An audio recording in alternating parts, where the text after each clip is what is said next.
আওয়ামী লীগের নির্যাতনে কত লোক আজ জেলখানায় এমন এমন মামলা দিয়ে তাদের দলীয় লোককে সাক্ষী দিয়ে তাদেরকে 2 বছর 3 বছর সাজা দিচ্ছে, 5 বছর 7 বছর।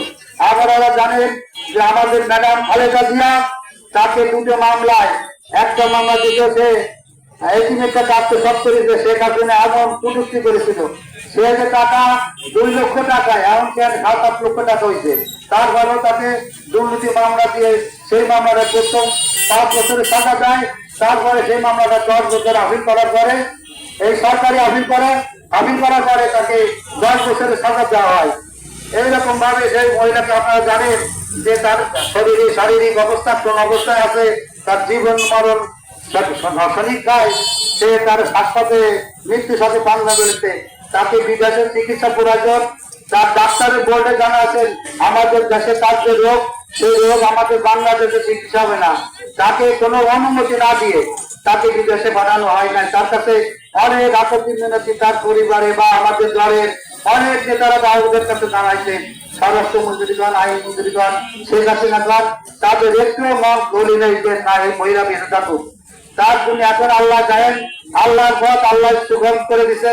এবং এই শেখ হাসিনার পতন কত বড় হিংসাত্ম মহিলা যে ছাত্ররা আন্দোলন করেছে, সে ছাত্রের দাবি ছিল কি তাদের কোটা সংস্কার বা কোটার আন্দোলন করেছিল, যে তাদের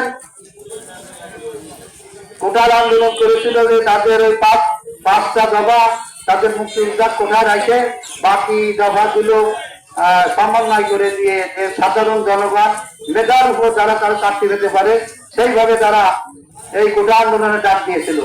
তারপরেও কিন্তু সেই মহিলা এত বড় হিংসাত্ম মহিলা, এখানে তার ওবায়দুল কাদের সাধারণ সম্পাদক তিনি কি বলেছিলেন যে ওই ছাত্রলীগ, যুবলীগ, তার তাঁতি লীগ, এই সমস্ত লীগ দিয়ে আমরাও আন্দোলনকে জমায়া দেবো।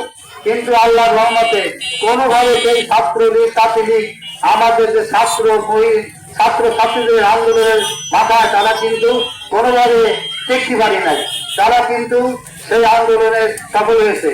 অনেক জায়গায় দেখেছেন যে আপনারা টিভি বা খবরে টিভি চ্যানেলে নেটে দেখেছেন যে কিভাবে ছাত্রদেরকে পুলিশে তারা আক্রমণ করেছে, পুলিশই তাদেরকে মারধর করেছে। আপনারা অনেক দেখেছেন আমাদের একটা ছাত্র, সেই ছাত্র কিন্তু বুক করতে দিয়েছিল যে করো গুলি করো, কিন্তু ছেড়ে তার বুকের পর 4টে গুলি করে তাকে মেরে ফেলছিল। তার হচ্ছে রংপুর, সে ইংলিশের একটা ছাত্র, সে ছাত্র অনেক মেধাবী, সেরা অনেক গরিব লোক, তার টিউশনের টাকা দিয়ে তার সংসার চলত। তা এইভাবে আমাদের ছাত্রছাত্রী, আমাদের জানেন যে ছাত্রীরাও 3-4 জন ছাত্রীও মারা গেছে, আমরা যতটুকু জানি তার বেশি নাকি।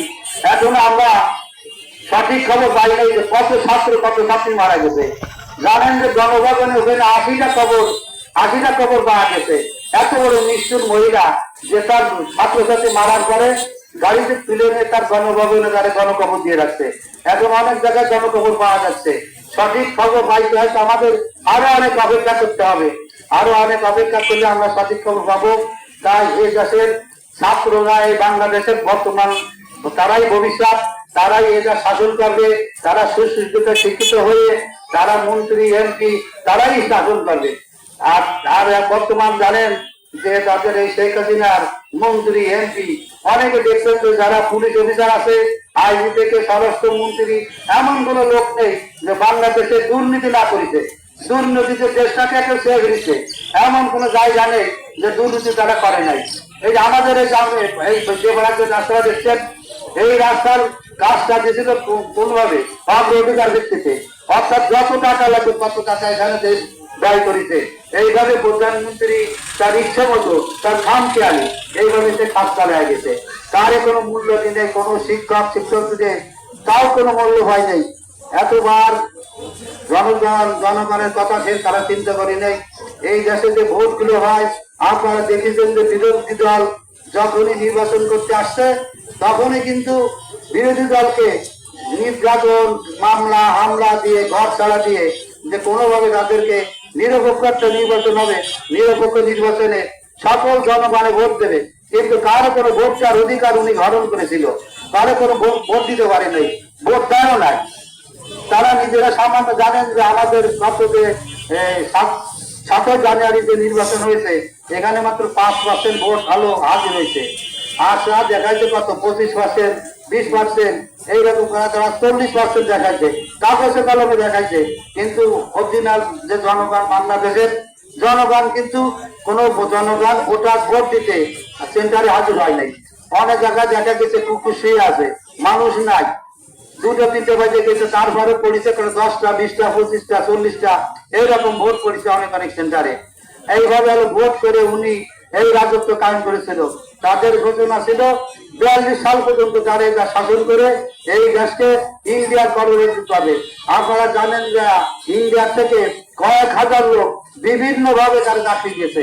আমাদের বাংলাদেশের লোক চাকরি পায় না, আজ তারা ইন্ডিয়ার থেকে তার লোক দিয়ে তাদের মন্ত্রণালয় কন, পুলিশ সুপার কন, বিডিআর কন, এইরকম ভাবে তারা চাকরি দিয়ে দিচ্ছে। আমাদের বাংলাদেশের মানুষ আজ আমরা নিপীড়িত, অনেক ফ্যামিলি আছে তারা হয়তো অনেক আশা করে, তারা গরিব ফ্যামিলি, কষ্ট করে জায়গা জমি বিক্রি করে তাদের ছেলে সন্তান মেয়ে সন্তানদের স্কুল কলেজে পড়ায়, ভার্সিটিতে পড়ায়। অনেক আশা করে যে আমার ছেলেরা বড় হয়ে চাকরি করে হয়তো বড় একটা চাকরি পাবে, তারা সুখের শান্তিতে থাকবে। কিন্তু তাদের বর্তমান যে সরকার, জানেন যে আপনারা, তাদের দলীয় লোক ছাড়া, দলীয় ক্যাডার ছাড়া কোন লোক চাকরি পায়নি।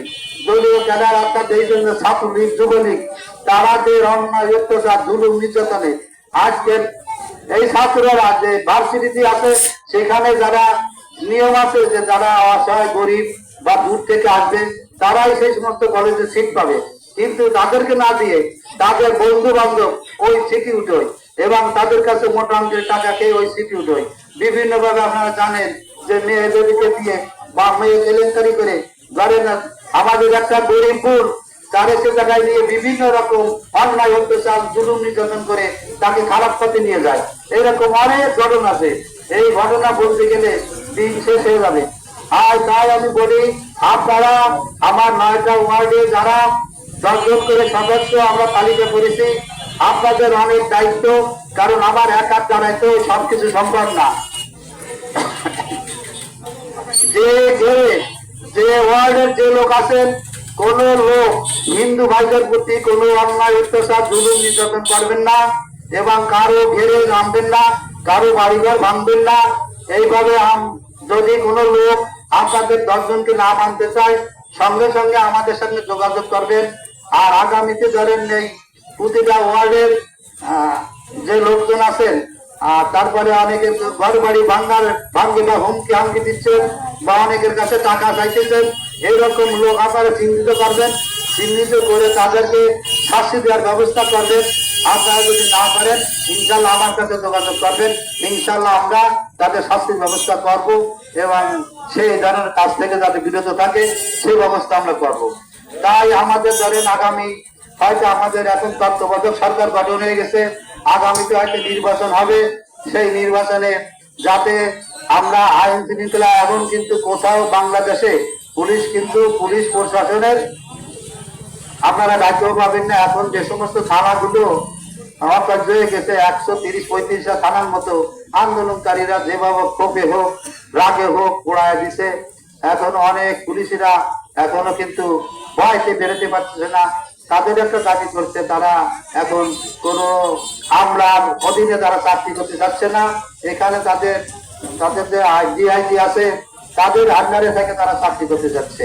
অনেক পুলিশ মারা গেছে, অনেক পুলিশের কাছে বাধ্য করা হয়েছে, অনেক জায়গায় দেখছেন যে আবার আয়নাঘর বানাইছে।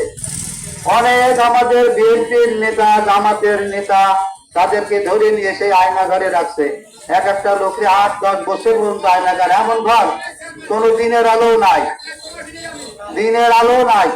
তাই আপনাদের সবাইকে অনুরোধ রাখবো, এই দিক সবাই খেয়াল রাখবেন। কোন ওয়ার্ডে কোনো অন্যায় অত্যাচার জুলুম নির্যাতন, ঘর ভাঙ্গা, চাঁদা টাকা বা কারো ঘেরে যদি এই করেন তার কিন্তু কঠিন শাস্তি ভোগ করতে হবে। আপনারা জানেন যে সেলিম যেভাবে এমপি ছিলেন, সে কিন্তু কঠিন ছিল, তখন আমিও চেয়ারম্যান ছিলাম। আমরা কিন্তু সেলিম সাহেবের সাহিত্যেও কিন্তু আমিও কঠিন ছিলাম। এখানে কোনোভাবে আমরা দুর্নীতি করতে দিই নাই, এখানে আমরা কোনো স্বজনপ্রীতি করি নাই। আমরা যে চেয়ারম্যান করেছি যেটা লিগাল ইনলিগাল ভাবে আমরা লিগাল ভাবে কাজ করেছি, কোনো ইনলিগাল ভাবে আমরা কোনো কাজ আমরা কারো পরামর্শ করি নাই। তাই আপনাদের কাছে আমি আকুল আবেদন